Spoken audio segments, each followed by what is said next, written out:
আমরা রক্ষা করার জন্য সব জায়গায় যেতে প্রস্তুত, সব রকম ভাবে প্রস্তুত। কিন্তু যে সমস্ত হিন্দুদের এইসব জায়গায় আসতে লজ্জা লাগছে, ট্রেনের মধ্যে ওদের হাতে তালি মারা উচিত তাদেরকে। পৃথিবীতে অনেক মানুষ আছে যারা মানুষের ভালো চায় না, হিন্দু মুসলমানের সঙ্গে যুদ্ধ লাগিয়ে দিতে চায়। তারাই হলো অবৃত্ততর মানুষ। যেমন কিছু মুসলিম আছে, মন্দির ভেঙে দাও, এটা ভেঙে দাও, ওটা ভেঙে দাও। তার মধ্যে কিছু হিন্দুরাও আছে যারা হিন্দুর হওয়াটাও জানে না, কোন দেবতাকে কি ফুল দিলে পুজো করতে হয় সেটাও জানে না, আর অথচ মসজিদ ভেঙে দাও, এটা করে দাও, ওইটা করে দাও। এটাই হলো পৃথিবীর সবথেকে খারাপ মানুষ এরাই।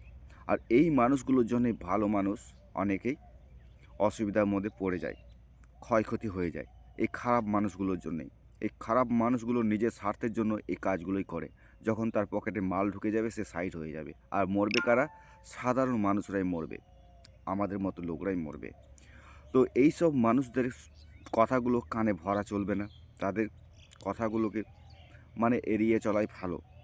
কারণ এইসব মানুষগুলোর জন্যেই পৃথিবীতে অনেক দাঙ্গা সৃষ্টি হয়, অনেক ঝড় ঝামেলা সৃষ্টি হয়ে যায় এই মানুষগুলোর জন্য। কিছু কিছু মানুষ রয়েছে যারা সব সময় মানুষের সঙ্গে মানুষের যুদ্ধ লাগিয়ে দিতে চায়, আর তারা কিন্তু বেঁচে যায়। আর প্রাণ কাদের যায়? সাধারণ মানুষের। ক্ষতি কাদের হয়? সাধারণ মানুষের। খেতে কারা না পায়? সাধারণ মানুষরা খেতে পায় না। তো ওরা ঠিক সময় মতো টাকা পয়সা সবই পেয়ে যাবে, আর খাবার দাবার সবই পেয়ে যাবে, কিন্তু সাধারণ মানুষরাই কিছু পাবে না, ভোগ করতে হবে তাদেরকেই।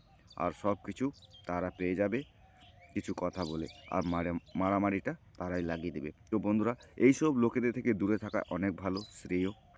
তো এইসব লোকদের ভিডিওগুলো না দেখাই ভালো, স্কিপ করে দেওয়াই ভালো। যত দেখবে তত ওদের ভিডিওগুলো ভাইরাল আসবে। তো এই সব ভিডিওগুলো থেকে আমি বলবো দূরত্ব থাকাই ভালো।